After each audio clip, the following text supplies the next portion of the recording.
दोस्तों जय हिंद। दिल्ली में प्रदूषण इतना बढ़ गया है कि आपको पता है ग्रैप 4 लागू है यहाँ पे, और सिर्फ यहाँ पे नहीं, आसपास के पड़ोसी राज्यों में भी लागू करने के लिए सुप्रीम कोर्ट ने कहा है। स्पेशल टास्क फोर्स गठन करने के लिए कहा है। और हवा इतना जहरीला हो गया है यहाँ पर कि बच्चों के लिए स्कूल बंद है। बच्चों के लिए नहीं, सभी के लिए स्कूल बंद है। एक्चुअली में 10वीं और 12वीं को छोड़ करके सभी स्कूल कॉलेजेस बंद है, ऑनलाइन क्लास चल रहा है। और यहाँ की जो मुख्यमंत्री है आतिशी है ना, उन्होंने कहा क्या? उन्होंने कहा है कि उत्तर प्रदेश हरियाणा जहाँ पे पराली जलाई जा रही है उसके वजह से प्रदूषण हो रहा है।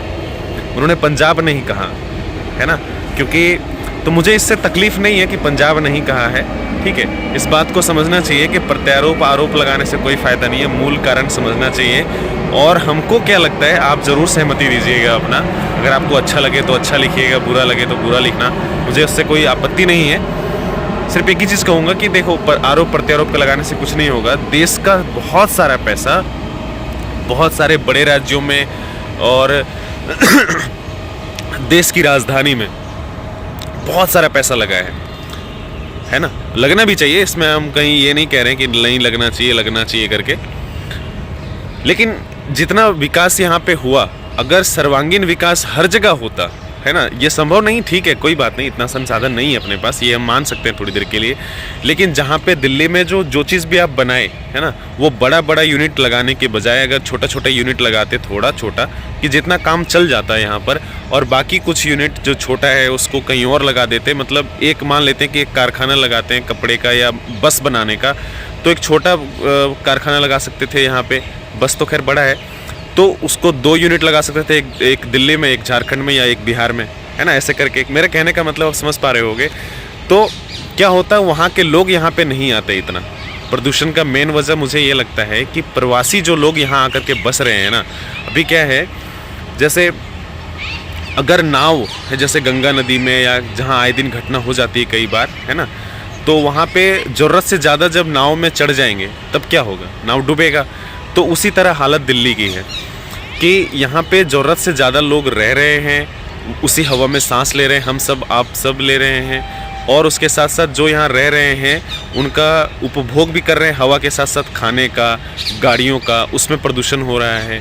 तो अगर सर्वांगीण विकास हो मेरे हिसाब से, है ना, जहाँ पे हम आपको बताएं कि कुछ छोटा छोटा यूनिट लगा करके दूसरे राज्यों में भी अगर ऐसा हो सके संभव, तो देश का विकास भी होगा और प्रवासी लोग यहाँ पर एक जगह पे ज़्यादा नहीं जमा होंगे। एक छोटी सी बात बता रहा हूँ आपको कि शायद ही पूरा बिहार में या किसी झारखंड में मान लेते हैं, क्योंकि ये ऐसे तो हैं बहुत शक्तिशाली, चाहे वो मिनरल के मामले में हो या किसी भी मामले में, लेकिन आर्थिक रूप से हम बहुत पिछड़े हुए हैं, बहुत ज़्यादा, ठीक है।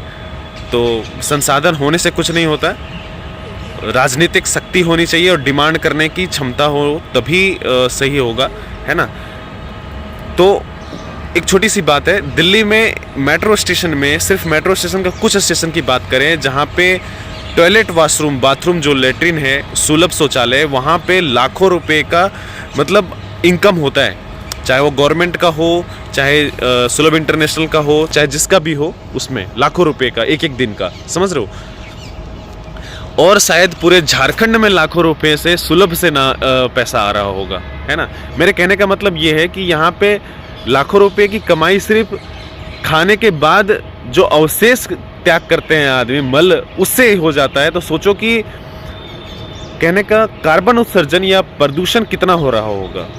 तो इसको थोड़ा ध्यान रखना चाहिए गवर्नमेंट को, जो बड़ा बड़ा यूनिट लगा रही है। मतलब विकास तो आपको विकास करने में और सारा पैसा लेने में, दिल्ली में खर्च करने में कहीं ना कहीं अच्छा लगता है, तो फिर प्रदूषण कौन झेलेगा। तो एक ही उपाय है, लास्ट यही कहेंगे कि दूसरे राज्यों में भी छोटे छोटे यूनिट लगाओ, तभी कुछ हो सकता है। नहीं तो वही होगा, जब भी नाव ज़्यादा लोग सवार हो जाएंगे तो फिर डूबेगा।